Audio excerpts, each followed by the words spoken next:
কোরআনের মাহফিল আসিয়া আমাদের জন্য দোয়া করলো, যেই দোয়ার বরকত জাহান্নামের আগুন থেকে মুক্তি দিলা, আযাব থেকে মুক্তি দিলা রে মাওলা রাব্বুল আলামিন। আমরা রূহানি হালতে দোয়া করি রে মাওলা, আল্লাহ তাআলা আমার এই এলাকার মানুষগুলারে, এই আওলাদ গুলারে মাওলা তুমিও আসমানে জমিনে গজব থেকে তুমি তাদেরকে হেফাজত করে রাখো, মুক্তি দিয়ে রাখো। জোরে কোন সুবহানাল্লাহ। কবরবাসীরা কত খুশি রে, কত খুশি। যখন আপনি কবরে যাবেন তখন বলবেন আমার আওলাদরা আমার খুঁজো নেয় না, খবরও নেয় না।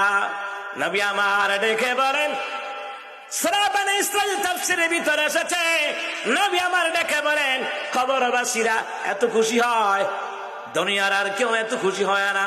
জীবিত মানুষ কোরআন সামনে শুনতেছি, মুসলমানরা এত খুশি হয় না, কবরবাসীরা আজকে এত খুশি, এত খুশি।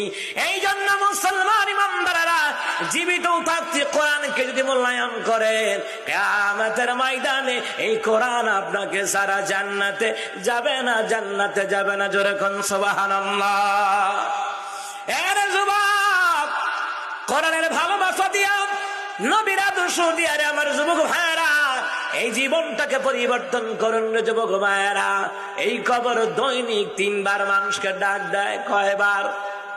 তাফসীরে নূরুস সুদূর কিতাবের মধ্যে বলা হয় এই কবর দৈনিক 3 বার ডাক দেয়। এ দুনিয়ার আল্লাহর বান্দারা, আল্লাহর বান্দিরা, এই দুনিয়ার নারী পুরুষরা রে, এই গোটা দুনিয়াটাকে খোলা জমিন পাইয়া তোমরা বুঝি আল্লাহরে ভুলে গেলা, রসুলের আদর্শ বুঝে ভুলে গেলা। সাবধান, আমি হলাম এমন কবর রে, যেই কবর হলো অন্ধকারময় কবর। যেই কবরে আসলে তোমার ঈমান আমলকে বাতি বানায়া নূর বানায়া আসতে হবে।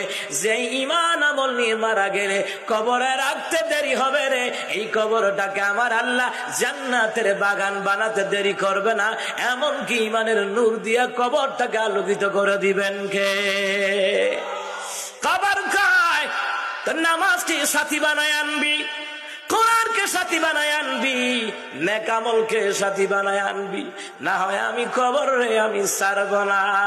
আমি এমন এক অন্ধকারময় কবর, যেই কবরে এসলে রে ঈমান আমলকে সাথী বানায় নিয়ে আসা লাগবে।